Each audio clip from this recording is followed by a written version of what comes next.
Hey everybody, and welcome to episode 54 of the Galactic Window Space Podcast. My name is Nick, and sometimes when I'm in the middle of the desert with Tan, I am known as the Orbital Alliance. And I am still just Tan, also known as Chasing the Milk. As you can tell, we're not in our studios yet again. We're on location in Joshua Tree, California, putting on a show for you guys, and this one is extra cool. Look where the heck we are, dude. Yeah, just in the middle of nowhere. Yeah, right. Like, how's this for a podcast shot? Like, I mean, it makes our studios look pretty lame. Yeah. We might get even some special encounters with scorpions and snakes. We'll see. We will see. If we don't make it back for episode 55, you know why. But yeah, let's address it right out of the gate here, you guys. Thank you for tuning in tonight. Tonight is a pre-recorded episode. We are not live streaming. Repeat, we are not live, so we will not be responding to you guys in the chat right now because we've just set up a camera in the desert and we are recording this together for you guys about a week in advance. So we will not be saying hello in real time unless we're in the live chat, but not now. So, yeah, well, I'll be hanging out in the chat. Yeah, we'll be there. We'll do our best to be there.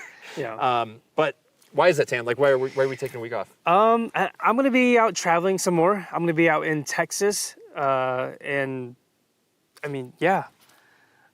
You're traveling, you're taking some time off? Like, you're going away for a bit? Yeah, just taking some time off. Yeah, that's good. You need it.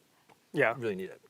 And I figured, I was like, hey, if Tan's going to be off, like, we've been on a really hot streak run here recently. We have, yeah. So it's like, I'm like, how would I just take a week off too? Let's pre-record something while we're together. We're already on this trip. We're doing a Milky Way trip out here, and let's pre-record and just rest. Like, we did Yerkes just, 3 weeks ago, 4 weeks ago, and it's already, I still feel kind of exhausted. Yeah. and intentional recovery is a critical component of the process. Right. So, yeah, this is for us. But we're going to do our best to provide the same kind of value that we always do. So, as always, grab your snacks, your drinks, and hope you guys enjoy this one. That's right.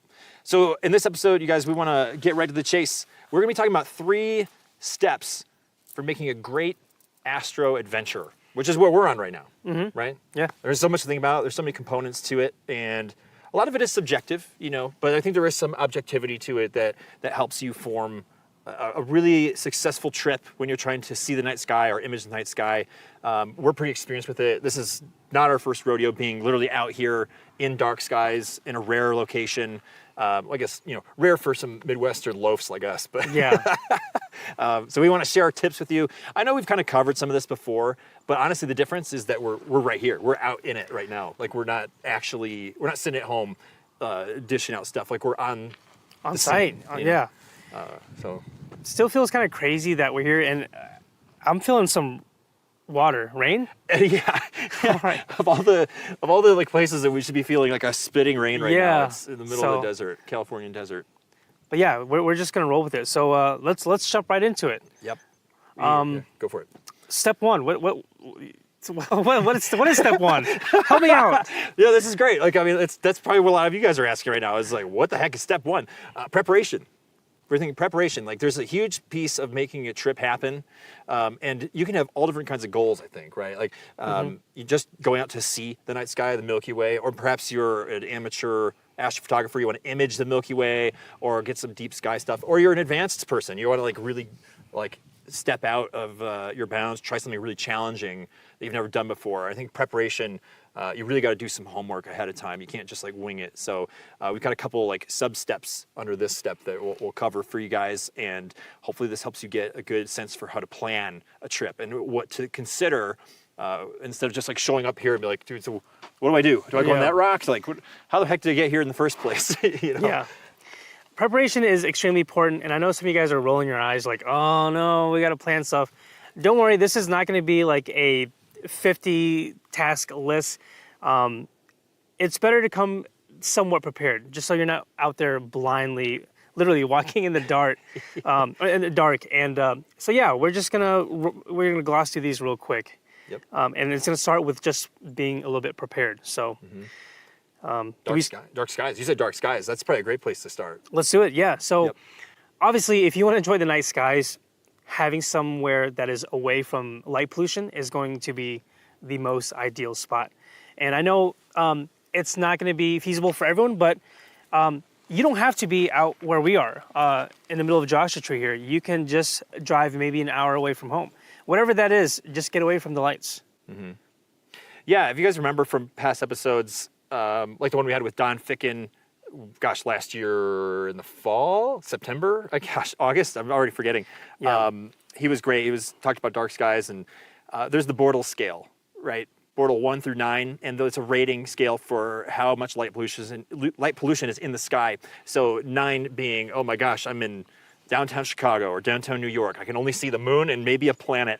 And then Bortle 1 being like total, like Death Valley, middle of nowhere, seeing thousands and thousands of stars, minimal light pollution.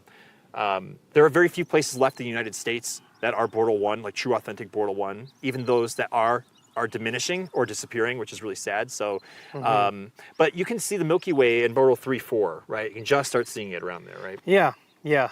Obviously, the darker, the lower the Bortle scale, the better. But generally, rule of thumb, try to shoot for that 3 or 4 on the Bortle scale. And you can check out resources like Light Pollution Map, or if you have an app called Astro, they also have a light pollution map on there as well. And it'll tell you exactly where you need to go. Good tip. Yeah, those sites are fantastic tools that you guys should 100% check. And I guess like with that, considering that travel component, like for me, I live in Chicagoland, so there are no Bortle 1s anywhere near me. So I have to fly, or at least be willing to drive more than a day to get near any sort of Bortle 1. Bortle 2s and 3s are in my area, but I still have to drive at least 4 hours. So consider for yourself, like, hey, how far am I willing to travel? Am I willing to fly? Like some people are uncomfortable with flying and they prefer to drive. Like that's okay. Do your best to do what's comfortable for you, but at the same time, go right on the edge of comfort, like being step out of it a little bit, because you can miss out on some really cool places. Like we're in Southern California right now. We're in Joshua Tree National Park. So we're about 3.5 hours east of LA, downtown LA.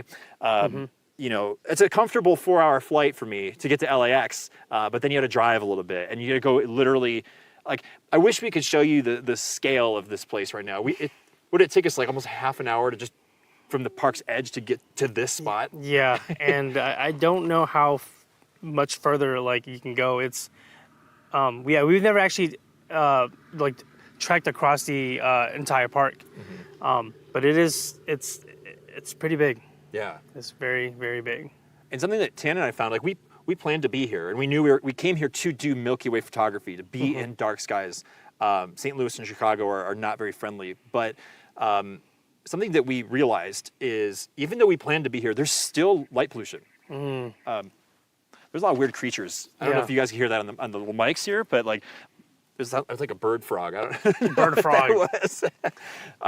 But yeah, like there are pockets of little towns and little city centers, just even on the fringe of the national park, which is massive. And those little light domes you can see on the horizon, like they'll pop up in every direction. You can see where there are civilized places. So that's what's kind of sad is even though you have these protected, beautiful, dark skies, well, maybe not protected. Sorry, that's probably the wrong way to put it. They're like just little pockets. They're not truly dark.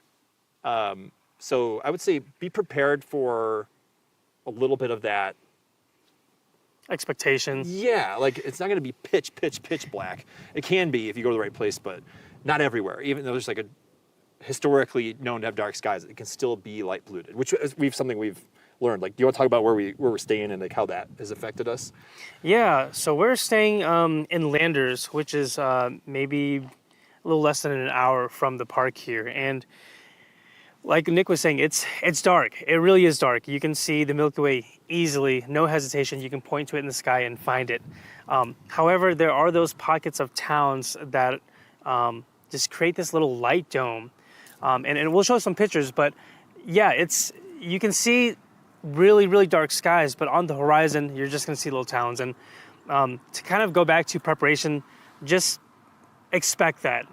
Wherever it is you guys are planning, look around where you are, and then take note of like, hey, is there a nearby town? And just know like, if I'm going to be shooting south towards the Milky Way, is there going to be a town there? A lot of those things are going to help. Sometimes it might even help to even plan a location that is south of a big town, right? Yeah. Oh, So, that's such a good idea. Yeah. So things like that, just little things like that will just go such a long way when it comes to preparation. True. Yeah, like or find the right orientation around a light source. Yep. You know, gosh, that's like a winning tip, dude. Yeah, it's a good point. It's a good nug. And I know, again, to kind of go back to like traveling, sometimes like going on these trips aren't feasible for people. And again, I can't emphasize, you guys don't have to go anywhere crazy. If you just want to stay close to home, that's fine. You can find dark skies pretty much anywhere you live. It just kind of depends on how far you're willing to go. So you don't have to chase Bortle 1, but you can, if you've never seen, Bortle 3 or 4 before, that's fine. Maybe like write out a hardcore scale for yourself. Like, what is your version of hardcore? Like chasing Bortle 1 skies with mountains or lakes or, remote. You have to like hike 10 miles to get to a cabin or something, and then maybe like a step down is finding an Airbnb like we did, where it's near towns, but you can have a nice little drive to get into someplace beautiful and dark. And then maybe there's something a little less hardcore, which is it's okay, but I'm gonna see more stars than home. Like, give yourself that rating, find out what that means to you, because it's gonna be different for everybody. What if we narrow it down a little bit? Okay. From like, hey, finding dark skies to like scouting a place, because this is a place that we scouted. We didn't just like randomly drive and walk and find this perfect little bench of a tree. Let's sit there and film a podcast. Yeah. We actually took a silly photo, which we'll throw over the shot right now so you guys can see it. We were here, 2 days ago? Yeah. And we were just trying to jokingly push down this tree, like we bent it over. This is a Joshua tree. Yeah. Right? This is it? There are probably millions of them here across the whole park. Maybe even more. It's hard to say. Yeah. They're everywhere. They're everywhere. You guys can see them right behind us. Yeah. But they're really, we're like in a forest of Joshua trees. I've never seen them in my life. I've never experienced them before. They're very beautiful. Different shapes, sizes, and Yeah, they're kind of funky looking. It's like it's like a tree cactus hybrid. it's like a palm tree cactus. Yeah. Yeah. I was trying to think of something clever to say. Palmtus.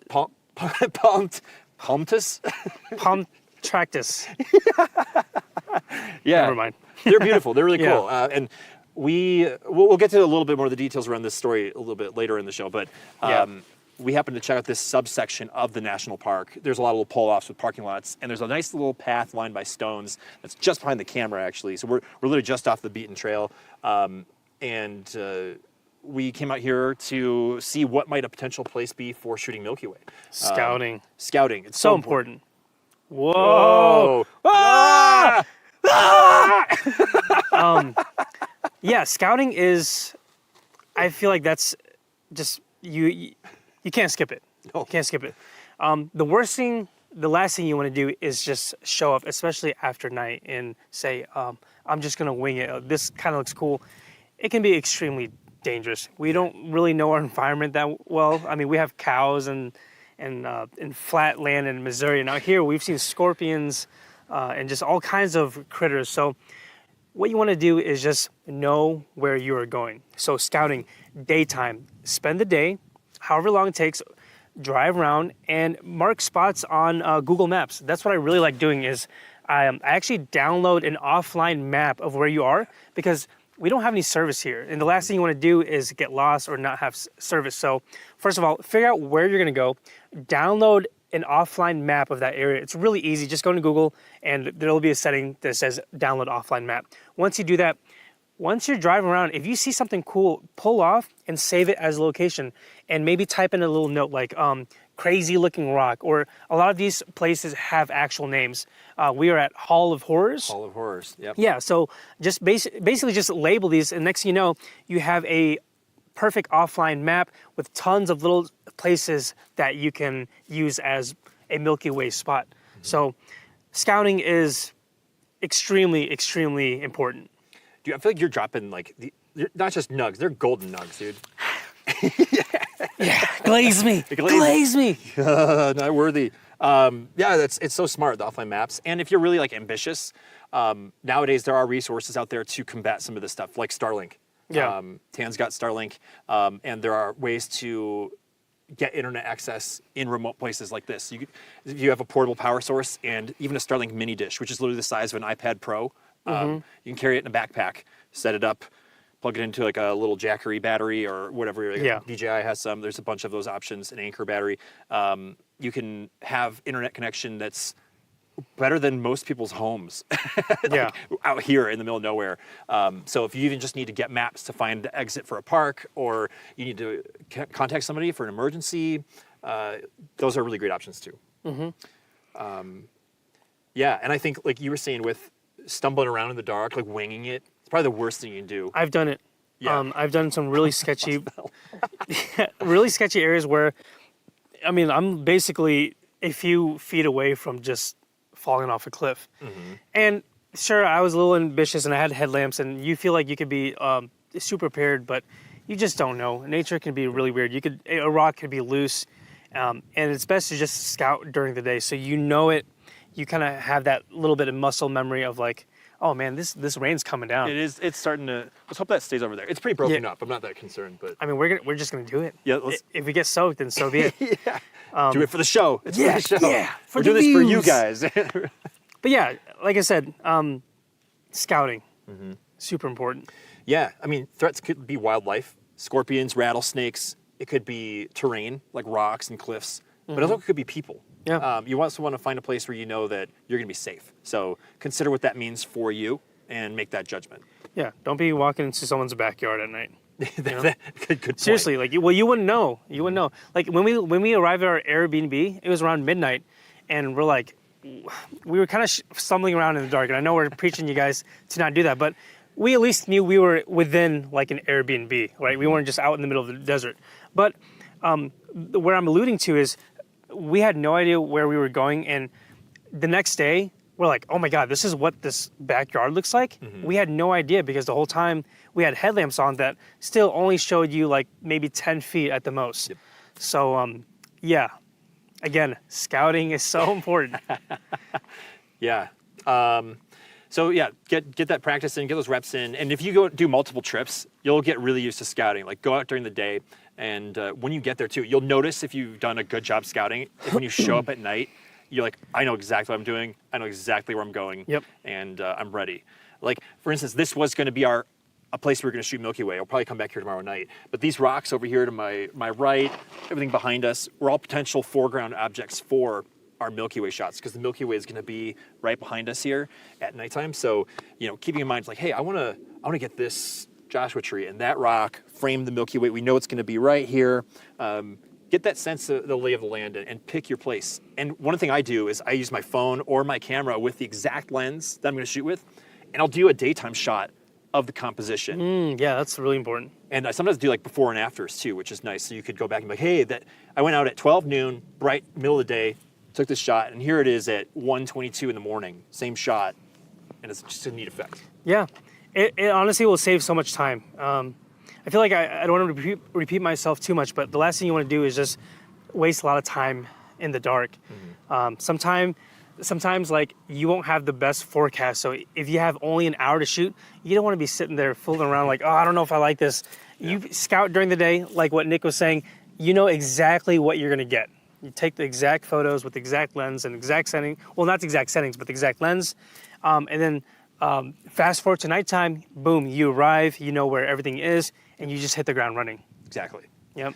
I am going to do something a little bit unconventional. I'm going to throw my lens hood on this. I have no idea if the rain is getting on the glass, which it is. Nice. You guys bear with me. I'm going to wipe off the lens here because it's getting wet. This is just the stresses of the show here. Nice, dude. Sick, let's dry it off. You guys can get a nice close-up of my mug here. It's looking a lot better, but let's at least do this to protect the lens from water drops. Nice. So sorry for the thing, but we didn't plan on it raining when we set up this shot. But having this little cover on will help protect it from raindrops. So sorry if things are a little out of focus or a little smudgy. Mother Nature is unrelenting. Yep. But dude, can you smell the petrichor? The hell? What'd you just call me? Yeah, right. Can you smell that earthy smell? Yeah. Like when it just starts raining? I love that. There's a phenomenon called petrichor that, like, when activated by water in the dirt, it emits this like earthy smell. Sounds like a type of music, like a genre. Yeah. Petrichor. Yeah, that we should change it. It's like I think petrichor is like CHOR, but we should change it to CORE. Yeah, yeah. Dude, new music type. Yeah. It smells like wood, Yeah. like an earthy wood Yep. with some notes of I don't know. Yeah. No, you're It right. smells like something. Yeah. Notes of nature. Yeah. Anyway, well, moving on down the list, gear. This could take a million years to talk about gear for this. Yeah. Let's keep it brief. Okay. What should we bring on a trip like this? Whatever you want to shoot with. So obviously, if you're going to be shooting Milky Way, your choice of camera, and again, we can just pick the camera that you use. Don't worry about having the fanciest camera. If it has the ability to change settings, if it could swap out lenses, it's probably good enough. Some phones are able to as well, but basically, you just want to have everything so that when you're out here, you can start shooting. You want to have your memory cards. Tripod is essential. Like, do not come out here without a tripod, because then you're not going to get anything. Red light. Red light. Oh, yeah. Red light headlamps. If you're going to be navigating in the dark, you're not going to want to use a huge spotlight. It's going to ruin your eye vision. So yeah, make sure you have headlamps. I'm trying to think here. What else? Yeah, I mean, you hit the kind of key ones. Maybe just like basic observation tools like binoculars for navigating the night sky. Maybe you're not into imaging, you just want to look around. Basic cheapo binoculars will give you that much more of an edge for seeing things. You can see star clusters a little bit better, just stars. Even the Milky Way core can pop a little bit more. Yeah. A lot you can have just with the ability from binoculars. Maybe even a small telescope or a large one if you're that ambitious. But having a camera, telescope, or binoculars will take everything to the next level. Yeah. I would say this list is going to be different for everyone. You're going to have to figure out what your list is, because like, sure, we can give you a few, but ultimately, you know your gear better than anyone else. The only thing I would add is like maybe some safety stuff. I always carry a pocket knife on me just in case. Who knows? Yeah. You might need to cut something, or you might need to stab something. Hopefully not the latter. Cut something or someone. Yes. Water. I mean, if you're gonna be out in the desert or just anywhere, you should always have water. But again, you know your camera or your gear the best. Figure out like what you need to bring, right? Yep. Just make a list at home and say, if I have all of these things, will I be able to get the photo or whatever it is I want to do at the site? Yep. And I think stuff for weather and conditions too. Bring a hat, gloves, jacket, scarf. Yeah, so you're not freezing and getting rained on with shorts and a t-shirt out here. I stuffed this little hoodie in my bag and thought, oh yeah, maybe it'll be cooler, and it is. You know, it was like, it can be like 90 to 100 normally out here, and this is really interesting. We got a party over here to our left walking by, so if there's noise coming through. But yeah, like bracing yourself for cold, because weather can change, especially out in the desert. It can get chilly. It's breezy right now. It's drizzly. It's pretty uncomfortable. So don't count on your daytime weather lingering into the night, especially at 2 a.m. when you're standing still for 4 hours, you know. Yeah. So I guess going back to that too, I guess we're kind of going backwards to preparation. Like, check the forecast. I should have mentioned that too, but definitely plan on if it's going to be extremely hot, if it's going to be forecast, if it's going to be overcast, if it's going to rain, if it's going to hail, whatever. That's part of it too. And then plan accordingly. Do I need to bring a rain jacket? Do I need to bring sunscreen, a hat, shades, you name it? Yep. Perfect. I love it. Cool. Hopefully, we could probably just have an episode on gear alone. Right. but honestly, hopefully that gives you guys a good starting point, especially if you're new and you have no idea where to start. Like, just those few things we talked about will solve probably about 85% of your problems. So maybe that's a good place to leave it for now. Yeah. Step 2, execution. Ooh. How to execute your Gotta do adventure. it. Like, what do you have to do? Let me refer to my notes, because I'm already forgetting the sub-steps. I got so excited about gear. Yeah. Timing. How do you even time, like, going out for an adventure into the night? How do you plan? When do you leave? Like, especially if you're there for like 3 or 4 days, you have a lot of opportunities to go out in the night. How do you decide now's the time to go? Yeah. It's is it right when it's dark? Is it in the middle of the night? What do we do? Yeah, that's a good question. Before we dive into that, I would say, as far as like executing too, and I guess this is more of planning too, but also plan during a new moon. If you're specifically wanting to shoot Milky Way, don't go during a full moon, unless you want to shoot a full moon. Just know that if you're trying to see stars, you don't want any bit of light pollution, and the moon is no exception. So make sure you plan during a new moon or just whenever a crescent moon sets early in the evening.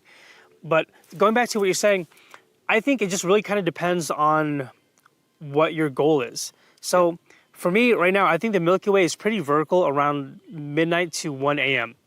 I probably won't show up here during sunset and stay till 1 just because you're burning a lot of time. If you want to shoot to sunset, then sure, you can pack all your gear and then be ready for that. But just kind of have like a loose itinerary of when you're going to be at places, because that's really going to help. You don't have to be extremely like on the clock accurate, but at least have an idea of, okay, I know the Milky Way core is going to be around where I want to shoot this tree, let's say around 1:30. So how far is it from here to the site? Okay, is there going to be traffic? Whatever it is, just make sure you give yourself a little bit of time to get there, so you're not trying to scramble and shoot this shot real quick. Right. Yeah, take the time that you need. You could be out all night if you want. You can stay up till the sun rises, and that's beautiful. There's a lot of really beautiful moments where you like stay up all night and watch the sunrise. But maybe some of you guys are not that hardcore, and there could be a whole host of reasons for that.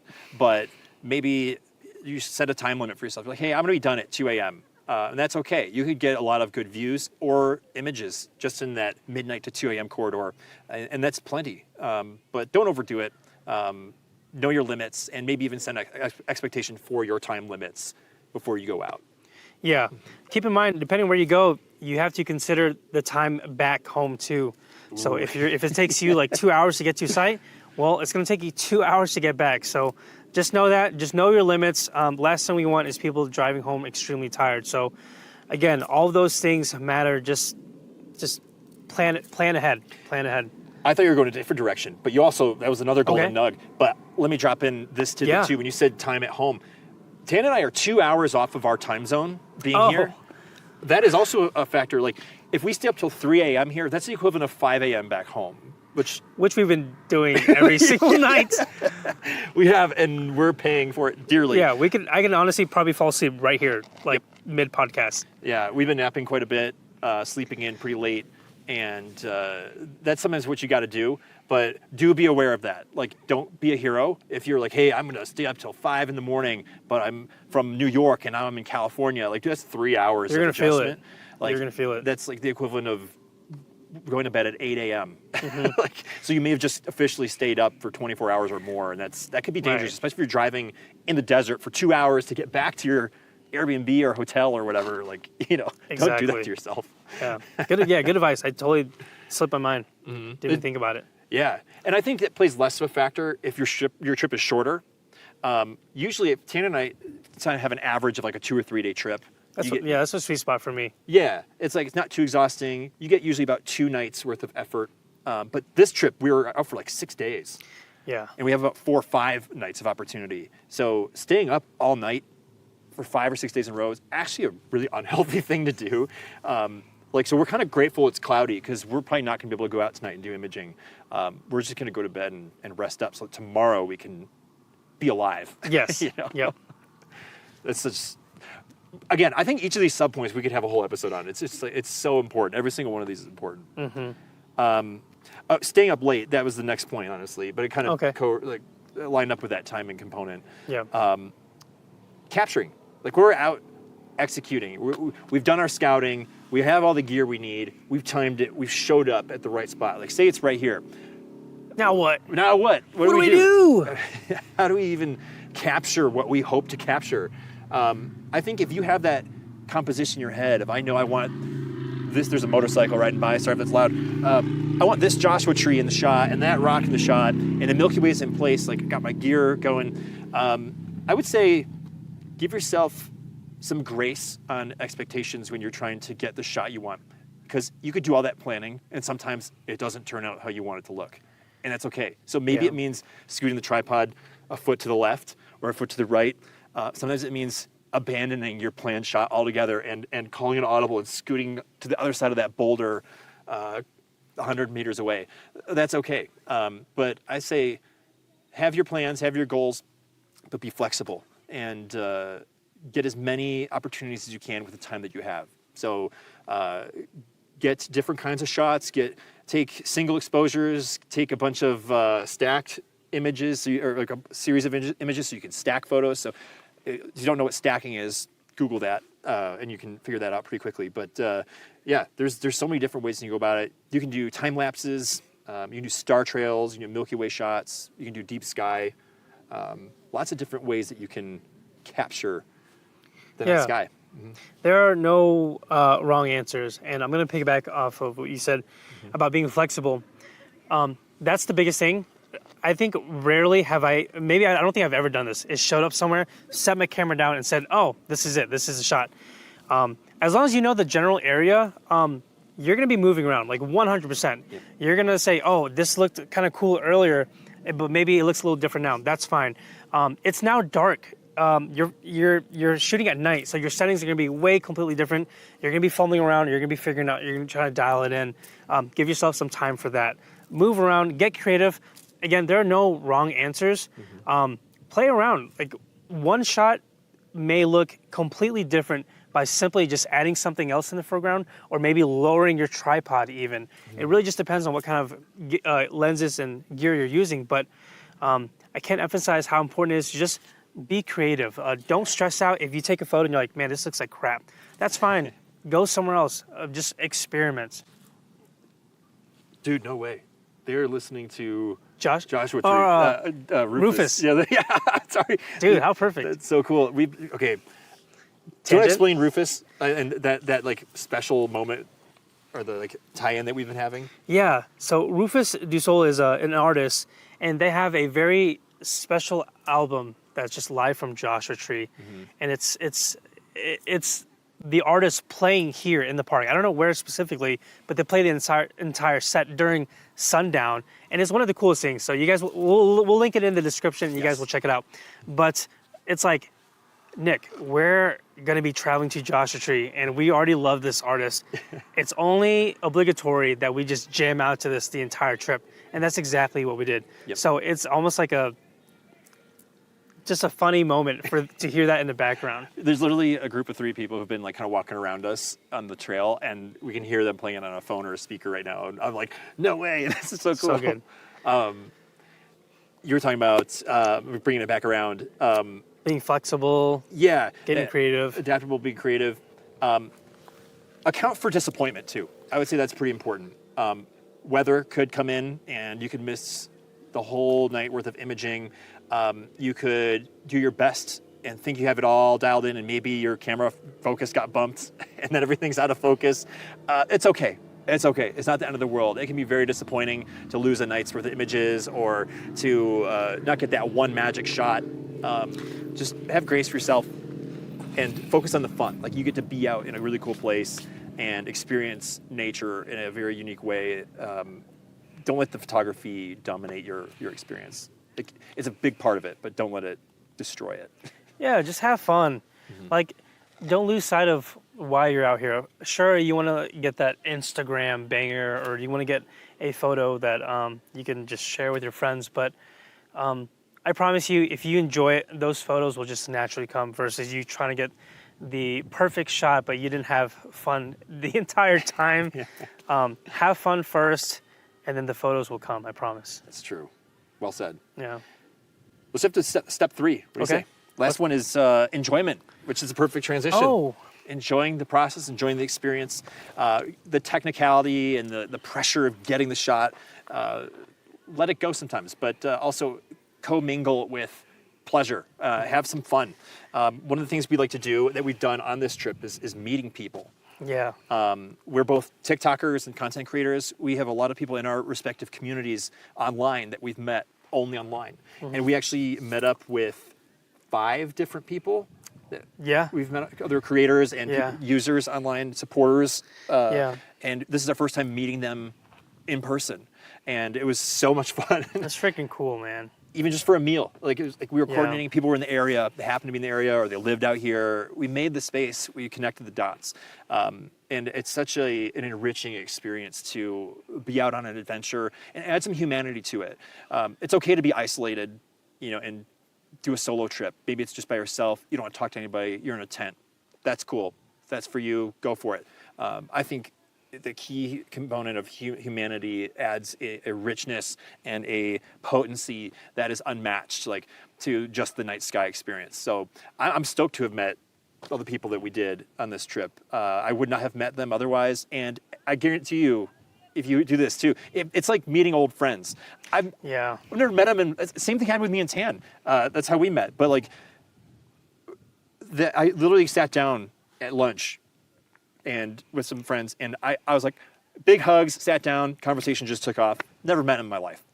Yeah. Didn't have to try, but we share this bond over astronomy. We've been in each other's live streams. We've commented for years now. We've been supporting each other. It's so special to be with people, and I can't emphasize it enough. Man, I think you just took everything out of my mouth. I don't know what else to say. It really is a special thing. I think it's just a reminder that astronomy, the night skies, can just bring us together in so many different ways. And like Nick was saying about basically just meeting a stranger, and then just catching up. He wasn't kidding. It's not like you just pick some random person off the street and you guys are forced to sit down and small talk. It was just like, what's going on? How was the drive? How's your meal?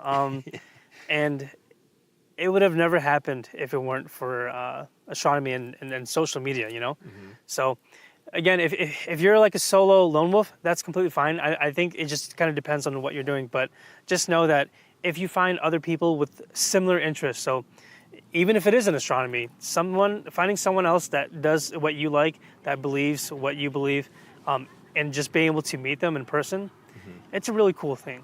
Yep. Yeah. And like we were saying before, like, be safe. Don't just meet up with anybody. Right. Like, have an established level of trust with said people that you may meet online. Yeah. We have a really good relationship with all these people that we met up with. A lot of trust. There's always a factor of unknown, but like, you got to hit a threshold of trust and reliability and safety. So play it safe, be smart.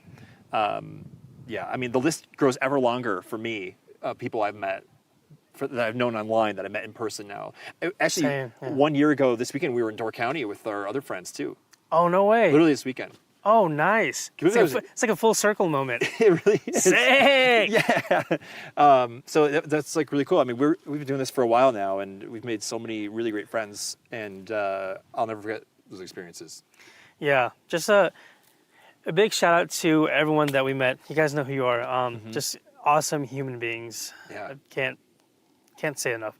I would say it was almost like the highlight of the trip. Sure, Milky Way photography is great, but just sharing those like moments, sharing their own like stories is just gives community a whole different meaning. Yes. Yep. No one's gonna do it for you either. Like, literally, we had to make the choice. Somebody else stepped up, made the choice to connect with us, or vice versa. No one's gonna come along and do it. But I have lived so much of my life in fear of everything, of places to go, places I should be or shouldn't be, people I shouldn't be talking to, should be talking to. It's honestly really like personally liberating to kind of break free of those chains and use astronomy, night sky viewing, this podcast as a reason to break out of my chains and to become my true self. Nice. And I mean, heck, this is where I've probably said it 100 times on this show. That's why I started the podcast in the first place, was to get to know people. I didn't know anyone in my physical real life, maybe one or two people, and even not in the same degree or same level, who were into astronomy like I was. I didn't know anybody. No one to go to a park with to shoot photos. I was lone wolfing it in my community. And I wanted to just talk about this stuff with other Astro people. And we found it online, met so many other folks, had these trips, And my circle is huge now. I feel more confident. I feel more able. And it's special. I honestly feel like I'm starting to well up a little bit. Like, because this is like really, really cool experience. You do have to be a little bit scared, but lean into it. I think that's important. Yeah. Well said. W's in the chat, guys. W's in the chat for Nick. W is in the chat. Yeah. Yeah. Well said. There's just a human connection, man, that sits under these kind of events. Yep. I know that the world can be a scary place, especially when the news is kind of like the big thing that consumes us. But it's not. It doesn't have to be scary all the time. I would say this trip has been one of the most refreshing trips I've had in a long time, and I really needed it. There's something about just being out in the desert with the people you care about, sharing the same passions. That looks free. Oh my God, dude, look at the moon. Dude, the moon's out. Sick. All right, I'm gonna do something else unconventional. I'm gonna pan around the camera because I can do this. I can't do this in my studio. You guys, let's take a look at this together. This is making the moment special. Yeah. Here's our shot, but I'm gonna tilt up. Whoa. Look at. Oh, sick, dude. Wait, hang on. I gotta loosen up the ball head here. Sorry, you guys. Gonna flip you around. Go handheld. The moon is right up there. Absolutely gorgeous, breaking through the clouds. Dang. Look at this sunlit stretch here. Absolutely gorgeous, but look at this landscape. Let me tighten up the shot for you again here. Hold on. Just absolutely beautiful. There's that path we were talking about, that stone path. This manual operation here is a little bit tricky. But let me try not to give you guys whiplash. But look at these rocky outcrops. There's another camera shot we got going. You show them that snake that's right next to you. Yo, what? There's the parking lot. But this is all here. And if we didn't stop to take a moment to look up at this beautifully sunset lit cloud, like literally the sun is setting right now. Tan, you're doing some kind of weird dance. Let me get our Let's shot see a back clear here skies tonight. dance. Be impromptu sometimes, everybody. It pays off. Here, look at these rocks over here. What a shot. Yeah. This is real. Like, Illinois is the worst, dude. We got traffic and Circle K's everywhere. Yes. So let's reframe up here. Get our shot back. Man. Thanks for rolling with the punches here, everybody. This has been crazy, but it's worth it. It's absolutely worth it. It's also getting a little darker, so we'll do our best to adjust for the, compensate for the exposure, and we do have a light set up, but all right, back to it. Okay. Dude, you actually had the perfect transition. We're talking about rest and relaxation. That's been, you said you feel really rested being here in the desert. Yeah. Why is that? I don't know. I think the biggest thing is just it's time away from like what my normal life is. So whatever that looks like for you guys, it's just a completely different environment, different change of pace. I would say I'm slowing down a lot. Normally at home, I'm probably sitting behind a computer desk, and sure, there are moments where I'm like editing on my computer, but man, I'm doing it outside by the pool, by the hot tub. I don't know. It's so important just to do something completely different. And this is it for me. Just being out in the desert and just kind of reflecting on life and everything, and maybe even doing a little bit of like reevaluating stuff, you know? Sometimes brainstorming when you're out in nature will yield different results if you're trying to do it where you've always been trying to do it at home. Yep. How about you? Yeah. Honestly, sometimes I think all of us to some degree deal with this, but in particular, if you're having like a trickier time in your life, like you have to make space to slow down. You have to force it. So find a handlebar, like an astronomy trip. to force yourself to do nothing. We are busy out here preparing for shots, scouting, doing the shots, staying up late. But today we were poolside, just chilling. Sometimes we weren't even just talking. We weren't even talking. We were just sitting there together, enjoying the company and enjoying the quiet. We're in the middle of nowhere. Even 10 minutes of nothing is so much more than I can get in 3 hours of nothing at home. Sitting in my studio, scrolling on my phone, playing video games, like whatever it is, watching movies or shows. It's a different breed, and I think it's medicinal, it's healing, and I think it's required as humans to really tap into this time. And I think the environment that you choose to go to, for us right now, it's a desert. Different trees, different plants, different fauna, geographical, geological landscapes. Just looking at these rocks is stimulating to me in a way I could never manufacture at home. Literally flat land, Home Depot, and water towers. That's literally what we got. Cars, horns, sirens, you name it. It's the worst. So I also have taken some time to journal. I brought a book, and I've been a journaler since I was like 13. And I just writing, getting some thoughts out. Sometimes I was explaining this to Tan.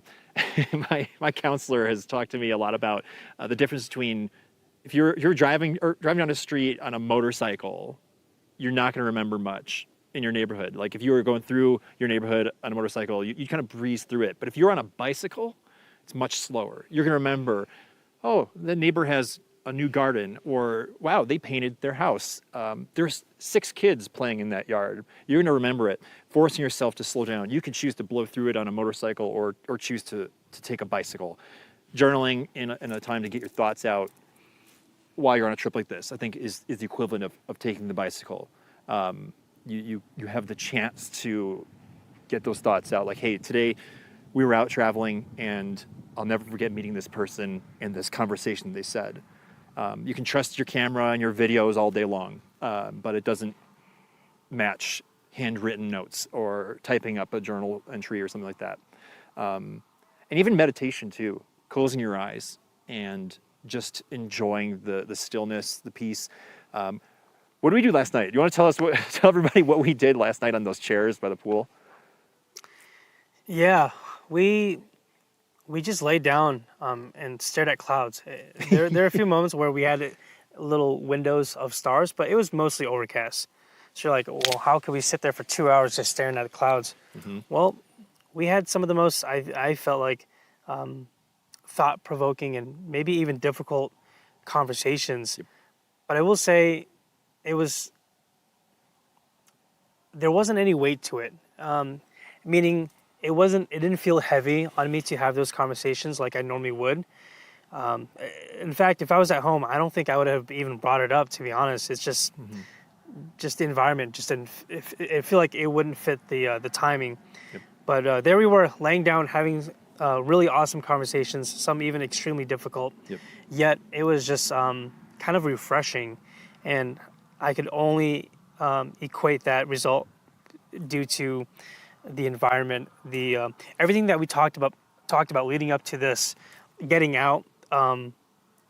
Ultimately, just that conversation was a byproduct of everything that we did. And it took us 4 days to get there too. Yeah. Yeah. We didn't show up at the first minute at the Airbnb and be like, dude, let's just have a deep talk. Having clouds, we were clouded out. It forced us to really get into those moments. But we were out till what, 3? Yeah. 2, 3, something like that, 3. Yeah. I didn't want to stop. And you and I talk on the phone or on StreamYard every week, guaranteed. Because we're talking about the show, what are we going to talk about, what are we going to do, we're planning ahead. Mm-hmm. And we speak regularly. We've gotten to know each other really well. But we open up a whole new branch of connection on this trip. Yeah. And it was not when we were shooting pictures. It was when the opportunity was zero to shoot pictures. So can't emphasize enough. Make those spaces. We could have gone to bed and missed that chance. Yeah. And I'd rather lose sleep, get to know you better, learn more about myself and you, than get 3 more hours of sleep sometimes. It's why I'm here. Yeah. Well said, man. I guess to kind of recap that last part, just make some time for yourself. Sure, it's nice to plan for photos, but sometimes it's nice to literally just stop and smell the roses. Don't forget like why you're going out there in the first place, and don't forget to just soak everything up.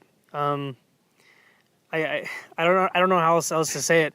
Sometimes it can be really easy to get tunnel vision and focus on whatever it is, But just stop and say, "Holy crap! I am not home."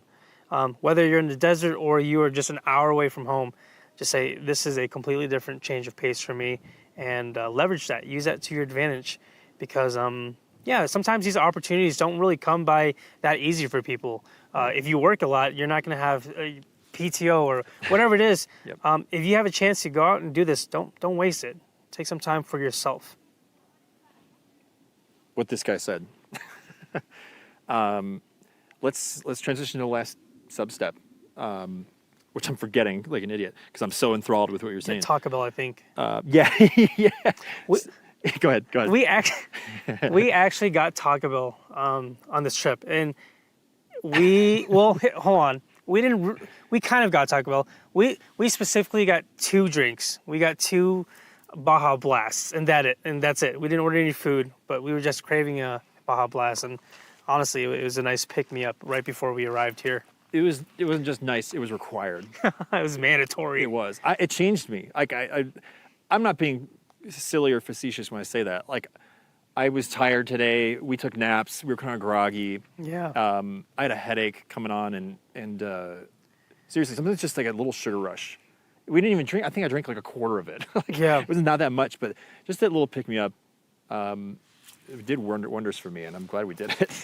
This podcast would have not been possible if it weren't for Baja Blast. Yeah. So, shout out to T-Bell. Sponsor us, Taco Bell, please. Thank you. Please. Cool. Well, the last thing that we should hit before we call it a show here is just sightseeing. There's looking at yourself, there's meeting other people, but like being immersed in the location that you're in. If you're in a national park, go see the park. Like, go scout, but like, hey, walk the trails, see animals, look for stuff that's cool. Maybe even it's going to the local town and eating at a local eatery that people recommend that's not a chain that, like Taco Bell that you could get any other time. Go to a local diner, support the businesses around you, because some of these places are so remote that there won't be McDonald's to save you. You have to go to a family-owned restaurant.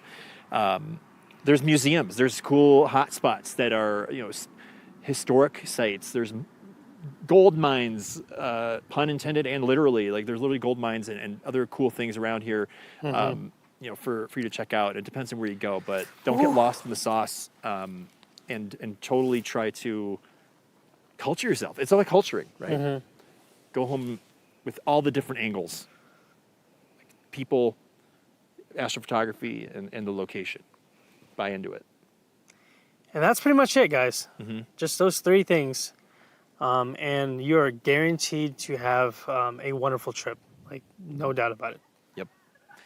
Well, I think something that you were sharing with me earlier was the call to action for you guys. Like, the whole point of this episode is to get you guys to go, make a decision, book a trip. Doesn't have to be 6 days, doesn't have to be far, but make the effort to connect with the night sky in a really unique way for you. Do it for yourself.